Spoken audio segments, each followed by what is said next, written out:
자, 여러분, 두 주 만에 다시 사사 기드온의 이야기를 이어가 보겠습니다. 혹시 기억하세요?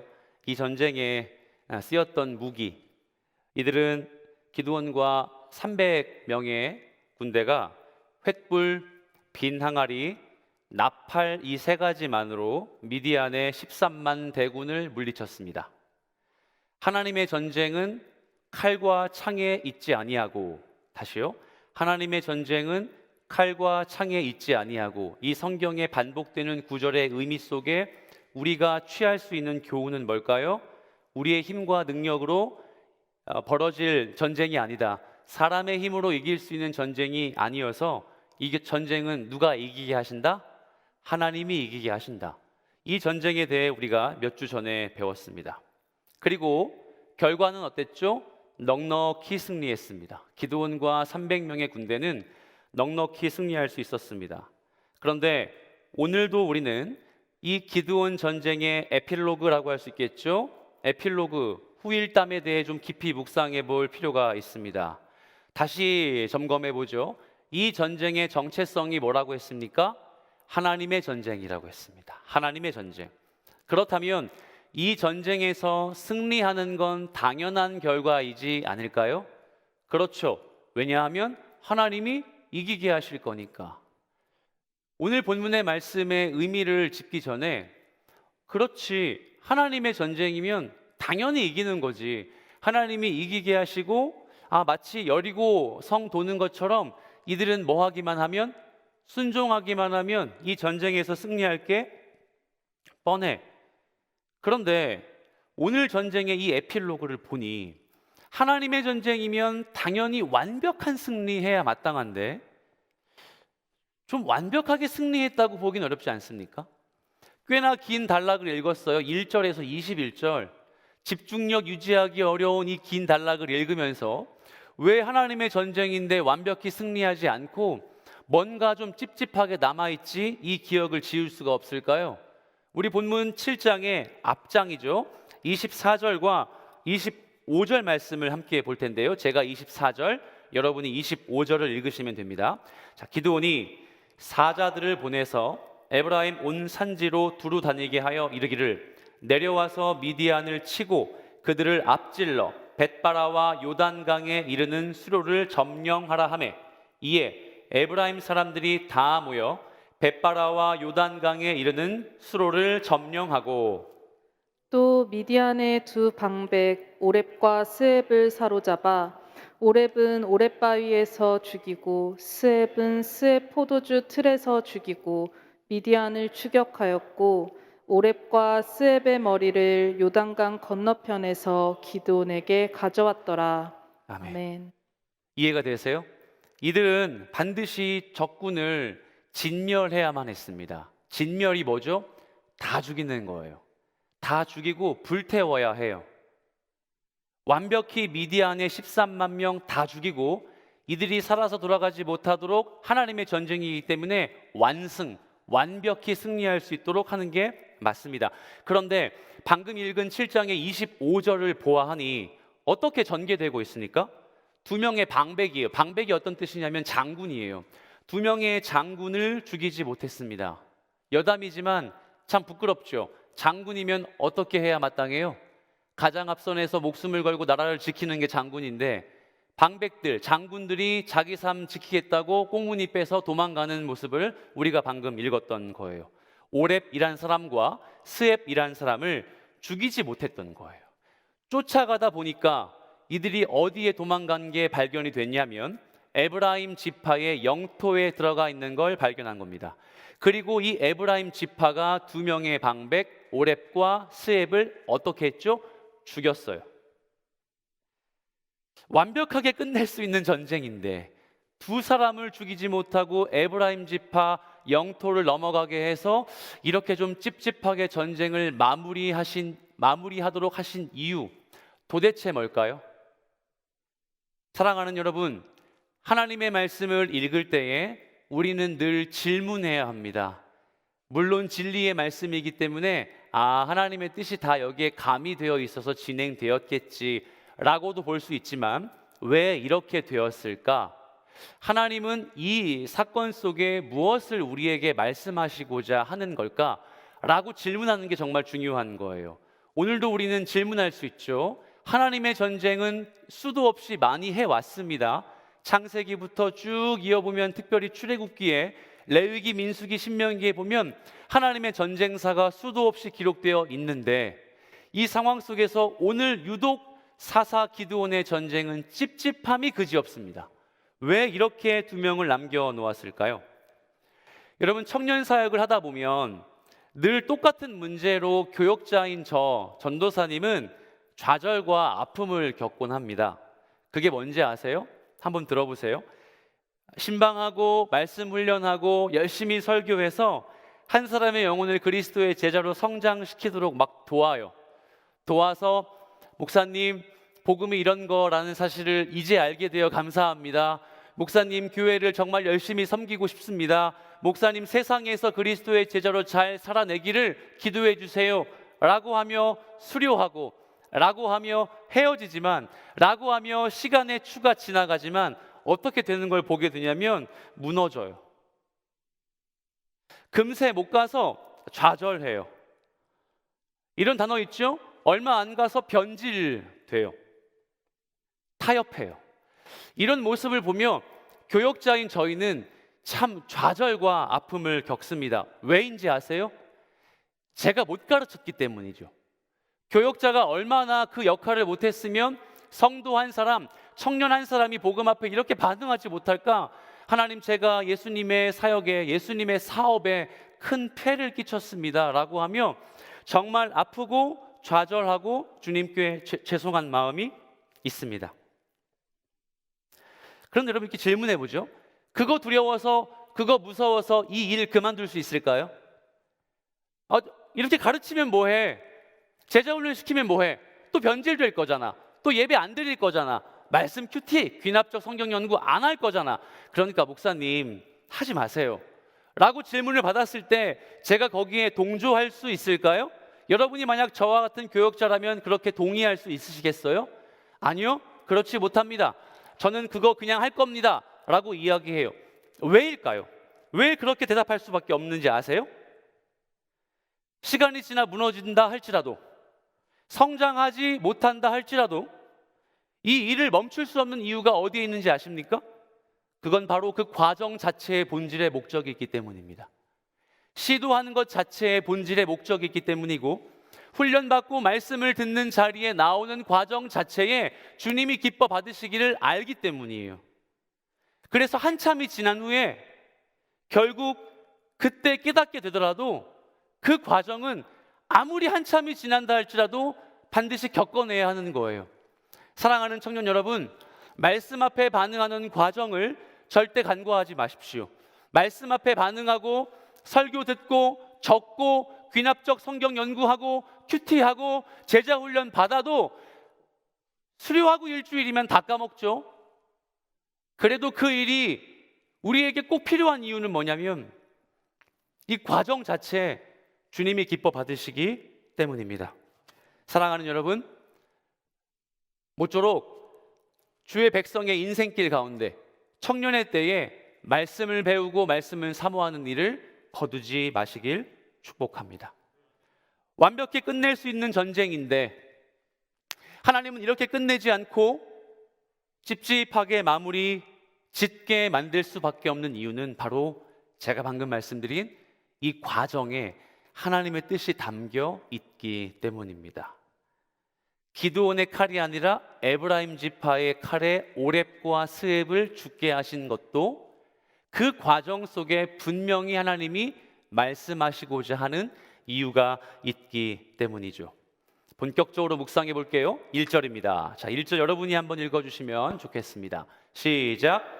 에브라임 사람들이 기드온에게 이르되 내가 미디안과 싸우러 갈 때 우리를 부르지 아니하였으니 우리를 이같이 대접함은 어찌 됨이냐 하고 그와 크게 다투는지라.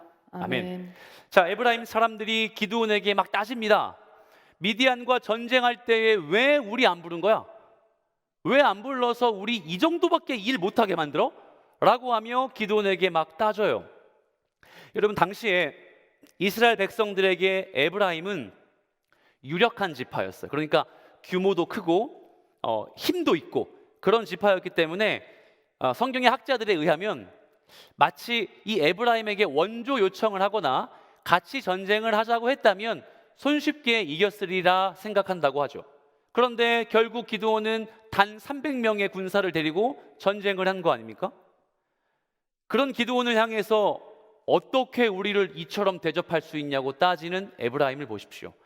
여기 말씀에 나오죠? 크게 다투는지라. 다투다. 어떤 뜻일까요? 다투다. 혹시 오늘 교회 오기 전에 엄마랑 다투신 분 없으시죠? 혹시 여러분 교회 오시기 전에 누군가랑 다툼이 있으신 적 없으시죠? 이 정도의 표현처럼 들리십니까? 아니요. 여기에서의 다투다는 창과 칼을 들어서 전쟁했다 뜻이에요. 그럼 보죠. 에브라임과 누가 전쟁한 거예요? 기드온이요. 동족이 전쟁을 한 겁니다. 하나님의 백성인 한 지파와 한 군대가 전쟁을 벌일 정도로 에브라임이 격분했던 거예요. 감정이 상해서 기드온과 에브라임 지파 사이에 전투가 일어났다는 겁니다. 여러분, 에브라임이 왜 이렇게 반응했을까요? 첫 번째 진리입니다. 제가 이 에브라임 지파가 유력한 지파라고 했죠. 이 유력한 지파인 것은 어떤 걸 유추해 볼 수 있을까요? 누구도 함부로 하지 못합니다. 누구도 이 지파를 참견할 수 없죠.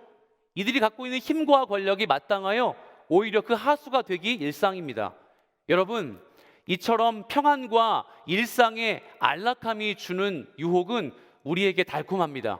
에브라임은 이미 오래전부터 유력한 지파가 되어 그들이 처음부터 땅을 배급받을 때 있었던 그 마음을 버렸던 거예요.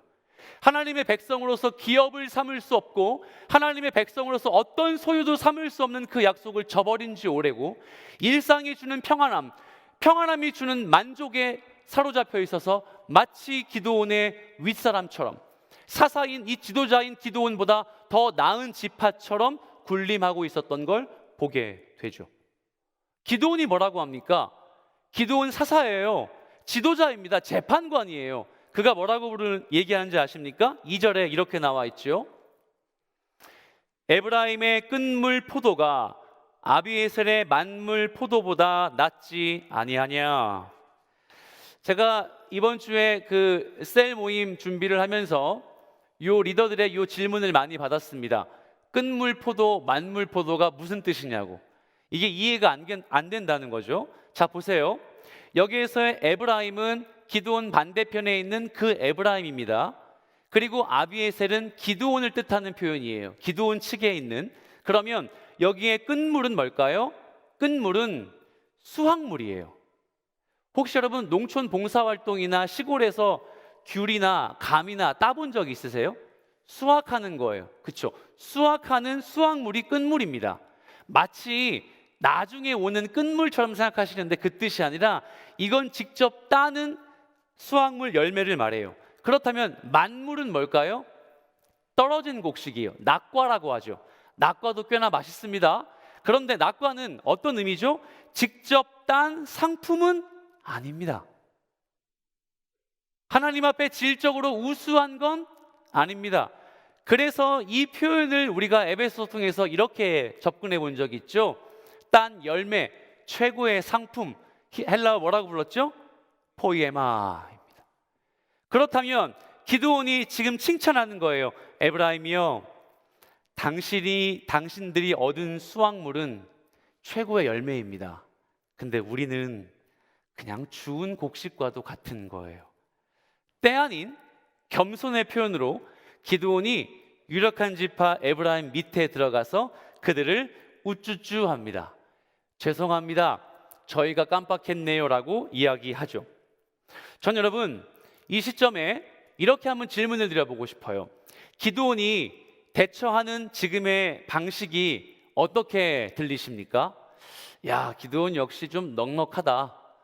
에브라임의 이 지파와 정면 승부하지 않으려고 처세를 잘 하거나 아주 겸손하게 이 임기응변하고 있구나 라고 혹시 보이지는 않습니까?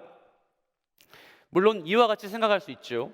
기드온의 대처가 이처럼 현명하고 이처럼 뛰어나다라고 여길 수 있지만 여기서 잠깐, 이 본문의 핵심은 기드온이 어떻게 대처했는지는 아닐 것 같아요. 기드온의 대처에 따라서 성경의 교훈을 삼는 게 아니라 기드온과 기드온의 군대가 미디안과의 전쟁에서 승리한 후 어떤 변화가 일어나는지를 짚어보는 게 오늘 본문의 핵심입니다. 다시요.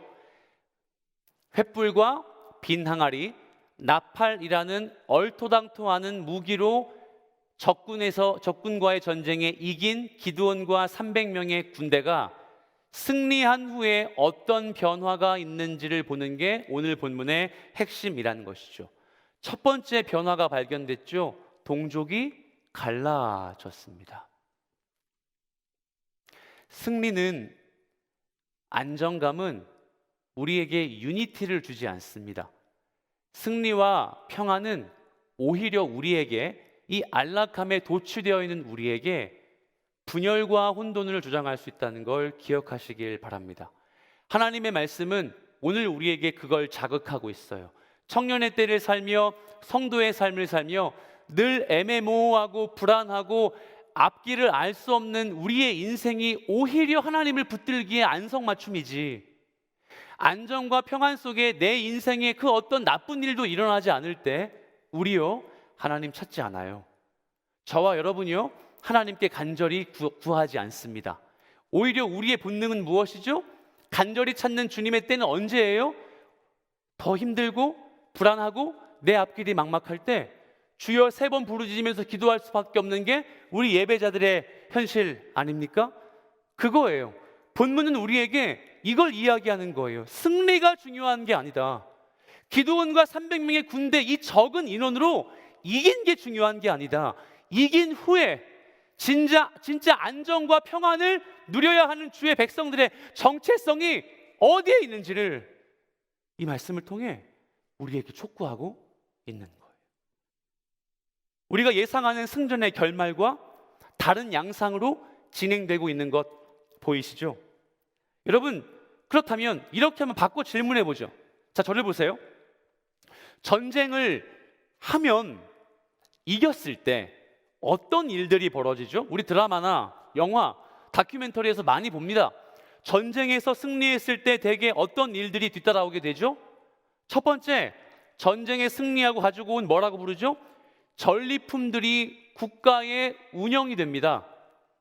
그 전리품 중에서는 예전에, 아주 옛날은 여자나 아이들도 포함이 되었다는 것 우리 알 수 있어요. 두 번째, 평안과 회복의 기간을 보내기 위해 잠시 동안 또 전쟁을 하지 않아요. 움츠리고 보강하는 시간을 갖기 위해 더 민족의 밖으로 전쟁했기 때문에 내전이 일어나지 않을 수 있도록 이 민생을 더 보호합니다. 그렇죠. 그리고 세 번째 뭔지 아십니까? 영토가 넓어져요. 우리 한반도의 삼국시대를 보면 전쟁 한 번 하면 영토가 달라져요. 여러분 국사 시간에 배웠잖아요. 불과 몇 년이 지나면 신라가 더 커요? 백제가 더 커요? 고구려는 저 밑에 만주까지 올라갔죠. 이와 같이 전쟁에서 승리하면 영토가 넓어지는 겁니다. 그런데 오늘 사사기에서 그려지는 기드온 전쟁의 승리 이후의 모습을 보면 적어도 제가 이야기한 3가지의 평안과 3가지의 안락함은 찾을 수가 없습니다. 왜 그럴까요? 하나님께서 말씀하시는 승리의, 하나님께서 원하시는 평안의 결과가 이와 같지 않기 때문이에요. 이해되세요? 만약 하나님께서 여러분에게 아주 좋은 것으로 주셨고 누구보다 승리할 수 있는 기쁨을 맞이하게 하시며 남들보다 잘 되는 축복을 만약에 얻으셨다면 우리는 마치 이렇게 예상할 법합니다. 전리품을 나누고 내 자신을 돌아보고 영토가 넓어지는 것처럼. 그런데 하나님 우리에게 오히려 아이러니한 걸 말씀하세요. 내가 너를 사랑하는 복을 너 느꼈니? 내가 너를 안정과 평안으로 인도하는 걸 좀 고백할 수 있겠니? 그렇다면 이 본문에 전개되는 것처럼 살아내라. 이 본문에서 원하는 교훈처럼 네 인생이 될 거야. 적어도 너의 인생의 영토는 넓혀지지 않아. 적어도 너의 주머니 속에 전리품은 꼭꼭 숨어서 가져올 수 없어. 오히려 분열과 혼돈이 너의 앞길에 예비되어 있을 거야.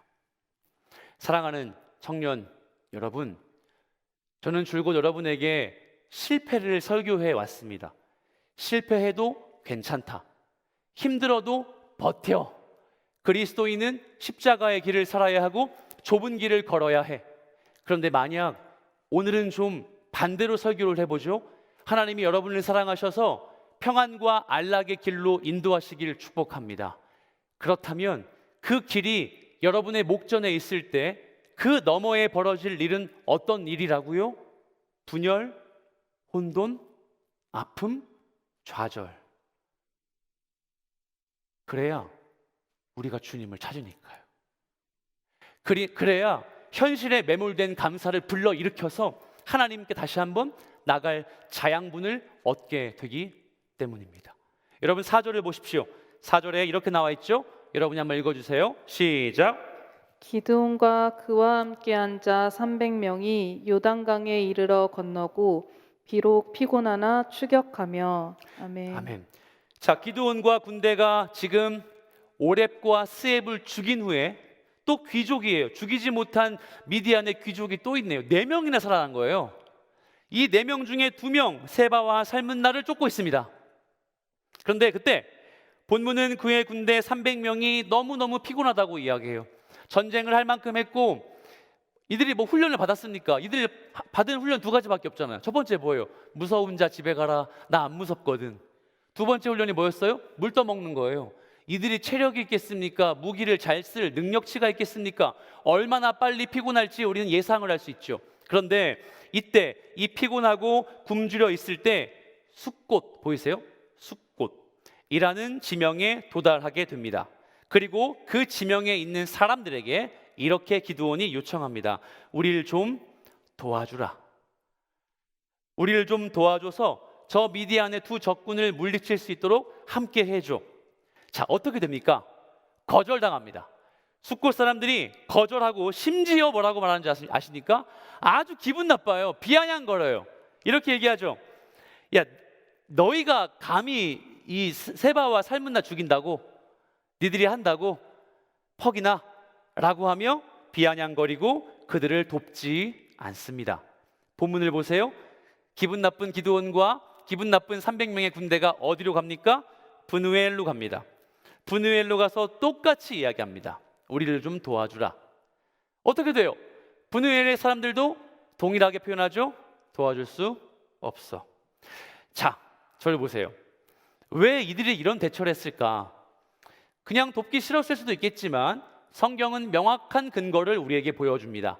제가 시간이 없어서 지도를 보여드리지 못할 텐데 숫곳과 브누엘은 12개의 지파 중에 갓 지파의 영토입니다. 자, 다시 한번 깨알 상식을 보죠. 기드온과 싸운 유력한 지파가 어디라고 했죠? 에브라임 지파입니다. 그리고 지금 숫곳과 브누엘이 처한 장소는 이 영토는 갓이라는 지파의 영토입니다. 자, 그렇다면 저를 보세요. 집중력이 어렵습니다. 네. 여러분, 이스라엘 영토의 중간을 가리고 있는 하나의 강이 있는데 이 강 이름 아세요? 요단강이에요. 요단강을 건너서 온 땅이 가나안이에요. 요단강 건너서 온 첫 번째 성이 여리고죠.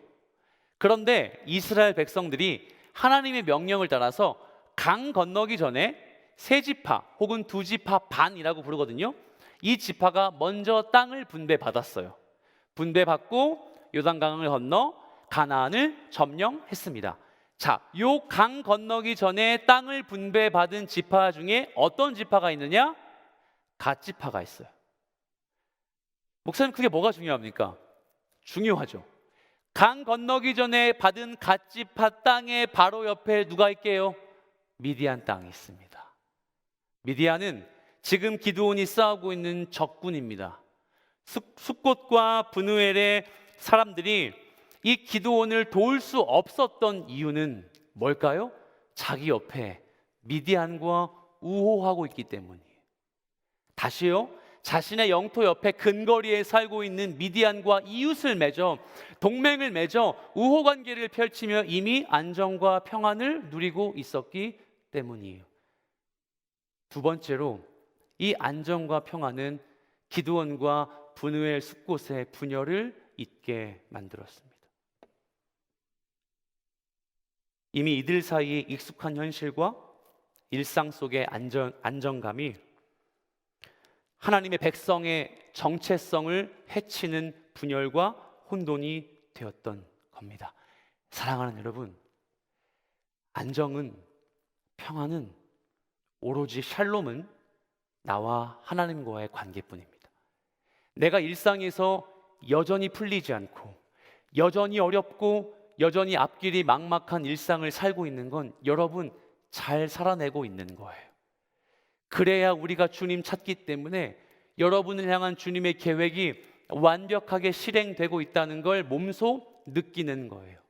제가 지지난주에도 여러분에게 후배에 가까운 지체를 신방하면서 그 지체가 아파서 약을 먹고 마음의 병을 앓고 있는 게 꽤나 오래되었다는 걸 보고 참 가슴이 시렸는데 이런 생각이 들더라고요.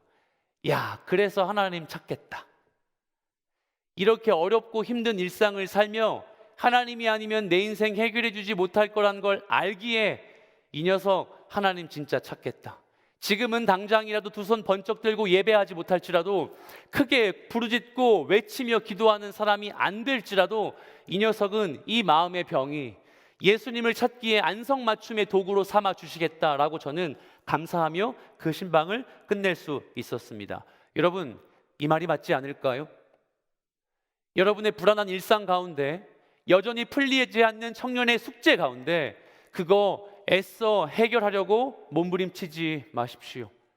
그렇지 않을지라도 우리가 하나님 찾기에 만들어주시는 유일한 도구란 걸 꼭 기억하고 그로 인해서 주님 찾는 예배자 되길 소망합니다.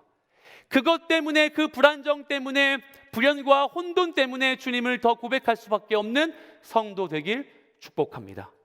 아멘. 7절에 이렇게 나와 있죠. 7절 말씀 한 번 더 읽어주시겠어요? 시작. 기드온이 이르되 그러면 여호와께서 세바와 삶은 나를 내 손에 넘겨주신 후에 내가 들가시와 찔레로 너희 살을 찢으리라 하고. 아멘. 아멘. 좀 징그러운 표현인데 상상이 되세요? 그러니까 기드온 입장에서는 할 수 있는 모든 저주의 말을 다 뱉어낸 거야. 내가 너희를 찢어 죽일 거다 이렇게 얘기하는 거죠. 자, 근데 여러분, 불과 얼마 전에 우리 본문으로 보면 잠시 전에 기드온이 에브라임을 향한 태도가 어땠죠? 에브라임아, 너의 끈물 포도는 우리 만물 포도보다 너무 극상품이야. 너희를 축복해. 이랬던 기드온이 요단강 건너편에 있는 숫곳과 브누엘에 살고 있는 사람들에게는 찢어 죽인다고 이야기를 해요. 이거 어떻게 해석하면 좋을까요? 그 사이에 기드온이 변질됐나요? 그 사이에 기드온이 교만해졌을까요? 왜 이렇게 잔인하게 처단하겠다고 선포하는 걸까요? 우리와 동족임에도 불구하고 도와주지 않는 그들을 향해 잊지 않고 되갚아 주겠다고, 내가 반드시 이 원수를 갚겠다고 이야기하는 걸까요? 우리가 잠시 여기서 이 기드온의 스토리의 흐름을 놓치면 안 돼요. 그러니까 본문만 놓고 보면 야, 기드온 변했다라고 볼 수 있지만 전체 기드온의 스토리 전체를 이해하셔야 돼요. 이 기드온의 전체 인생을 보면 기드온의 반응이 사실 이해가 됩니다. 왜요? 기드온은 처음부터 이랬기 때문이죠. 겸손하다 이야기해놓고 포도주 틀에 숨으면서 저는 사사가 못 됩니다 했던 사람이에요. 사사를 하겠습니다 해놓고 하나님 그런데 못 믿겠으니까 양털 뭉치 시험 좀 합시다. 내가 당신 좀 테스트할게요 했어요. 그렇게 설득해도 하나님 저 못 가겠습니다 두려워할 때 내가 마지막 묘수를 너에게 쓸게. 장막에 넘어가서 적군의 대화를 들어봐. 그 적군의 대화를 듣고 움직여서 가까스로 전쟁을 참여했지만 뭐라고 고백하죠? 내 칼이여, 내가 했다, 내 공로를 봐라 라고 이야기하는 사사가 바로 기드온이었습니다. 사실 기드온은 하나도 변한 게 없습니다. 하나도 달라진 게 없습니다. 인생 역전, 승리의 도취, 하나님을 향한 시험, 환상과 같은 적군의 음성, 13,000명의 적군이 자기들끼리 칼로 서로를 죽이는 현상을 목도와 봤어도 그는 변하지 않았어요. 그는 절대 그 불신앙을 거두지 않았습니다. 여러분, 기드온의 이런 행동을 보며 하나님의 관심이 무엇인지를 바로 깨달아야 합니다. 기드온은 변한 것이 아무것도 없어요. 그가 에브라임을 지켜 세우는 것과 갓 사람들을 저주하는 것, 이거에 일희일비하는 게 아니라 그는 하나도 변한 게 없다는 거예요. 그냥 그 상황에 맞게 처세했을 뿐이죠.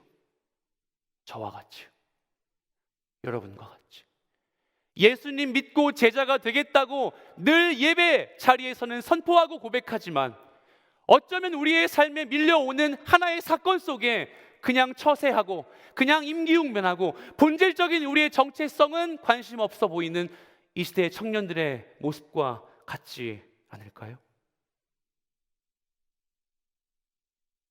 그동안 기드온은 하나님 앞에서 철저하게 나약하고 부족한 모습으로 소개되었습니다. 여러분들이 이 시점에 오해하면 안 됩니다. 기드온은 용사가 아니에요. 기드온은 우리가 닮아야 할 신앙의 위인이 아니에요.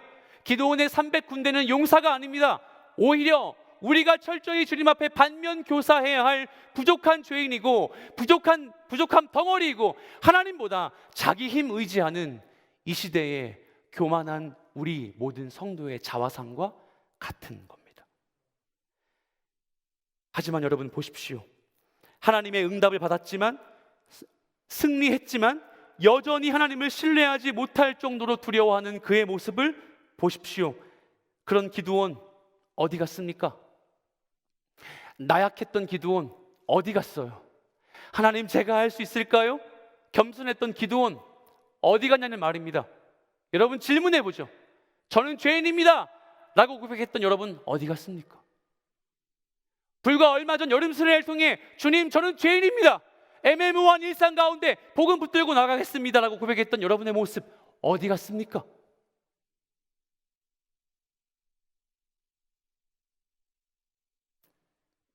나약함으로, 때로는 하나님보다 미디안 군대를 더 두려워했던 불신으로 그렇게 드러났던 기드온이 이젠 미성숙함으로 그 스케치의 밑그림이 바뀌고 있는 거예요. 분열과 혼란 속에 사리 분별하지 못하는 사람이 되어 버렸습니다. 여러분, 저는 그런 의미에서 여러분을 위로하고 또 여러분을 축복하고 권면합니다. 이 어렵고 힘든 일상 가운데 예수님을 믿으면 믿을수록 성장하고 변화받고 싶고 더 뜨겁게 예배하고 싶은데 그게 안 되잖아요. 그게 안 돼요. 그러고 싶지 않을 때가 너무 많아요. 하지만 우리가 진짜 경계해야 할 문제가 뭔지 아십니까? 다른 형태로 내가 하나님을 부인하고 있다는 사실입니다.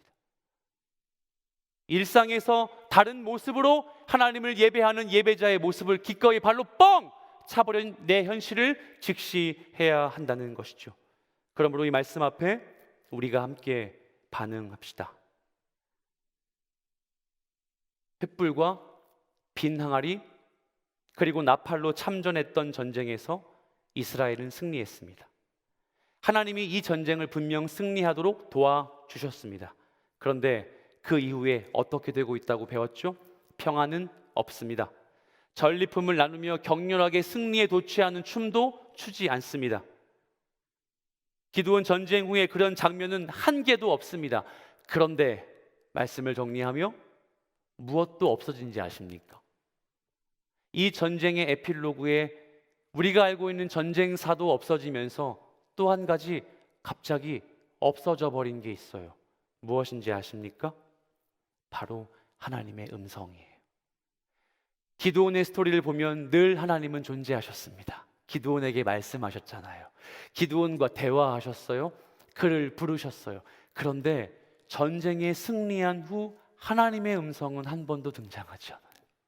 왜 그랬을까요? 진짜 하나님의 음성이 들리지 않았을까요? 아니, 하나님의 음성이 없었을까요?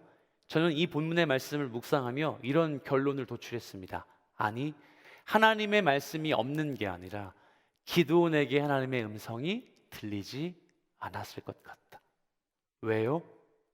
분열과 혼돈의 일상을 살고 있는 기드온에게 하나님을 의지하게 만드는 것은커녕 교만으로, 처세로, 임기응변으로 자기 살궁리만 찾고 있는 기드온을 보여주고 싶었기 때문이죠. 어쩌면 그래서 기드온은 한두 번 더 하나님의 시험을 받지 않을까 예상돼요. 이렇게 시행착오 겪는 기드온에게 하나님께서 다시 한번 찾아와 음성을 들려주시지 않을까 기대합니다. 사랑하는 여러분, 말씀을 정리합니다. 우리가 인생을 살며 하나님의 백성으로 예배하는, 주의 백성으로 예배하는 그 청년의 때를 살 때에 하나님은 우리에게 단 한 번도 하나님 자신 없이는 살 수 없다고 말씀하시는 흔적 속에 있습니다. 즉 오늘 본문을 보면 전쟁에서 승리한 후에 가장 안성맞춤의 평안과 샬롬의 때를 사는 것 같은 지금, 가장 필요한 건 하나님의 음성이었고, 전쟁 후에 누구보다도 강력한 의지를 불살라 살아내는 그들의 삶 속에 어쩌면 가장 필요한 건 처세와 임기응변, 남보다 잘 되는 문제를 고민하는 그 궁리가 아니라 하나님의 음성이었습니다. 그리고 기드온에게 어쩌면 이렇게 말씀하시는 하나님의 음성을 상상해 보십시오. 기드온아, 지금 너의 귀에 내 음성이 들리지 않지? 근데 너는 알고 있지? 내 음성 없이 너는 못 산다는 걸. 기드온아, 이제 좀 느끼겠어? 너는 나 없이는 못 살아. 너는 내가 주는 힘 없이는 절대 안 돼. 그리고 그 음성이 우리에게 말씀하시는 것 같아요. 청년 여러분, 사랑하는 믿음의 동역자 여러분, 어떻습니까? 그 그리스도의 음성이 우리에게 들리지 않을까요? 누구보다 바쁜 일상을 살고 예수님을 찾아 예배의 자리를 사모하여 큐티하기를, 내 공동체 동역자를 위해서 시간과 돈을 쓰는 걸 저 뒤로 미룰 수밖에 없이 분주한 삶을 살고 있는 이 시대의 기독 청년 여러분, 잠시 하나님의 음성을 찾는 시간을 삼으십시오. 기드온에게 들리지 않는 그 음성이 우리에겐 반드시 들릴 것입니다. 그리고 그 주님께서 여러분에게 말씀하실 겁니다.